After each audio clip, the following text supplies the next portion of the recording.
Hello, everyone. I'll guide you about AI and sustainability and how Gen Z is redefining it today. So, I'm Jill, and let's explore and begin this journey. So, raise your hand if you've used AI this week. That makes most of us. So, picture this, a 17-year-old climate activist making a AI-generated video on melting glacier. Just a 5-second video that goes viral on the social media profile when she puts it. And that generation of the video, consumption of the videos, and dissemination of the videos through AI algorithm, how much energy would it take? It would take approximately 1 hour of microwave usage just for that consumption and generation of the video. And if it was hyper-realistic, it may be even more. And that's the paradox of our digital age. The very technology that we try to address environmental awareness with is the very one contributing to the environmental impact. But before we dive further, I wanted to share about my AI journey. It only started with curiosity, and I wanted to unlock what possibilities AI might give in my daily life and how it might help me. And it transitioned into me creating app automation, building custom bots, answering my own professional and private life problems through data analytics and those bots, building apps and optimizing my daily tasks so I could concentrate on some greater things in life. And it also transitioned into me checking different LLMs and working with different language models, and even disseminating what I've learned about it through lectures. But if you see, AI is all around us. It's in insurance predictions, virtual assistants, medicine discovery, manufacturing, urban planning, and even fraud detection systems of banks. And sometimes it's even hidden that we cannot see it, but it's still powering our world and making it maybe a better place or not a better place. But yes, it's still powering our world and shaping our world. But it all comes with a hidden cost, and the numbers I'll share would shock you. As I shared, even a 5-minute video, if I tell you to create one through AI, that would be over a 1 hour of microwave usage, and hyper-realistic video would be much more. Training a model like GPT-4 would be equivalent carbon emissions to 300 flights from New York to San Francisco. And that's not all. By 2030, data centers itself would use equivalent to Japan's power use, which would be 13% of the global electricity consumption. Currently, it accounts for 3% of global emissions, which is equivalent to the global emissions generated by aviation industry in the whole. The 10 to 50 responses that you generate in your GPTs, that's equivalent to half a liter of fresh water use. So next time you do prompting, make sure you are making justice to that half a liter water that is wasted. Have you ever thought about the carbon cost of your digital action? Raise your hand if you have thought about it before. Not many, but maybe this talk might change it a bit later. Let me transition to the main topic, which is Gen Z and how they are bringing AI and sustainability together. They are born in 1997 to 2012. And what I say is, they are born with a digital arm, with mobile phones attached to their hands. They're the most digital generation and the most climate conscious one we have had so far. And that there is a research to prove that. And they are not interested in choosing between tech and planet like our generations would. They want both, and they are making new rules to make that possible. And if you think about Gen Z's climate action, there are some stats I'd like to share as well.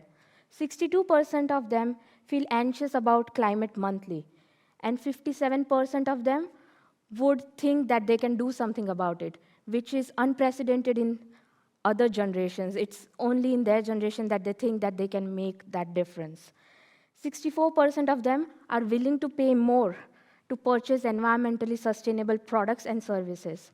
And what's more, they're actually pushing the companies and manufacturers for being transparent in their supply chains as well as in their productions. Now, raise your hand if you leave your job over climate values. And I only see a couple of hands, so not many would do that. But 46% have left the job or industries they are planning to leave over climate concerns. That's both Gen Z and millennials. And 76% of them are always thinking about climate credibility when they are applying for jobs. And 26% of them have declined their job offers because they thought during the interview or before that, that the climate considerations that company has isn't the thing which is isn't as much as they would like it to be. But Gen Zs are also around. They are also different because they are not just consumers. They are also creators and watchdogs. They don't use social media just as a communication tool. They also use it to make move things and make things possible.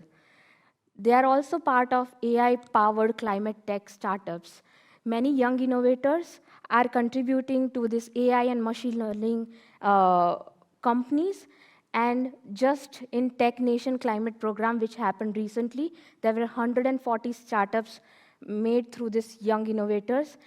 Out of that, there were 1/3 led by women, which means they're also defining how women are becoming innovators, which wasn't in the previous generations.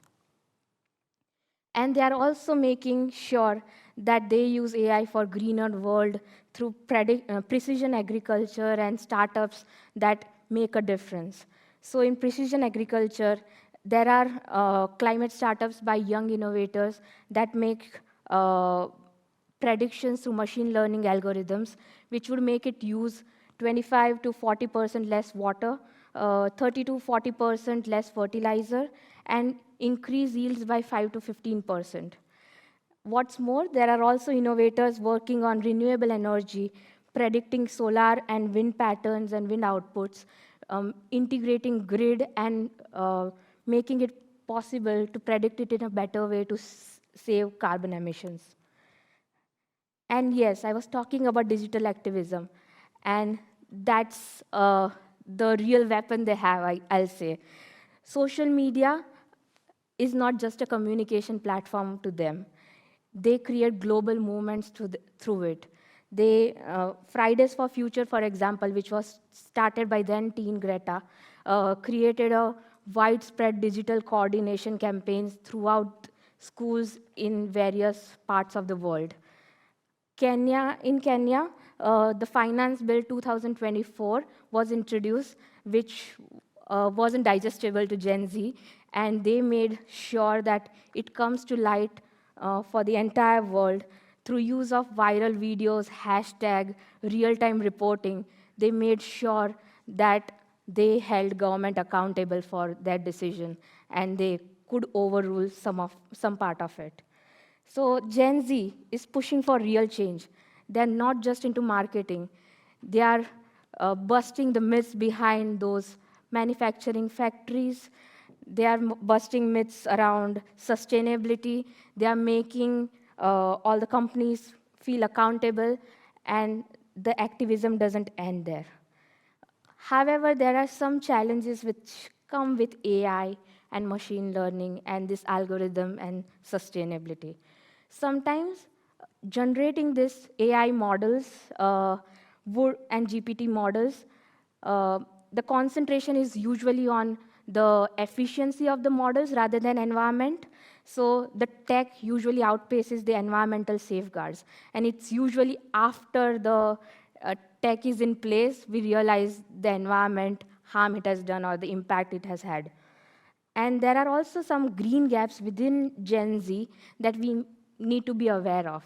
While most of them do talk about being climate conscious, their environmental values are quite high because they're born in the generation when climate change and activism started and they were more aware about it. There is a disparity that researchers term as green gap, in which their values often differ, which is regarding consumption of fast fashion, and they advocate it to affordability or not non-availability of better alternatives. There are also barriers that comes with these AI models regarding cost, especially in developing countries or small organizations. You don't have means enough to make a sustainable AI model possible. And these systems are often complex, so adopting one is a easier task. And some companies also have greenwashing, as we term it. So they do show that they are sustainable, but they are not really sustainable. And myth busting that becomes a really hard thing. So, in all, how can we, different generations, support Gen Z in their vision? Uh, it's them who will carry our future vision and generations forward, and they are the future builders of the society. So, how can we make it happen?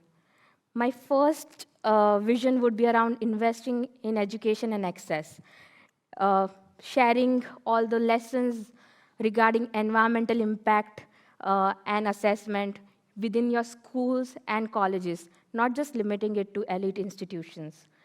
Demand transparency from manufacturers, from government, from policymakers, from different generations. Demands transparency regarding their carbon footprint, how much investment has been made, and how sustainable you are. Demand transparency everywhere. Foster collaboration. These people are often young, but they have budding ideas, and all they need is a mentor from other generation. And if there is a policy support, there are generations to support them, we can make wonders of the world with that. And support policy and youth voices, which is one of the main thing. You shouldn't think that age is just a number and they do not have any ideas. They are budding with ideas. They are often much technologically savvy than we are, and they might actually solve the problems. So make sure you create these forums and roundtables where you invite them and actually make them heard. What's the Gen Z's sustainable vision then? Of course, they are very tech savvy, climate driven. They believe that digital revolution can solve all the climate crisis. And with Gen Z, the future is only greener, smarter, and more equitable. And me with my AI bots and other things, though I'm millennial, I believe that Gen Z would make a difference. Thank you.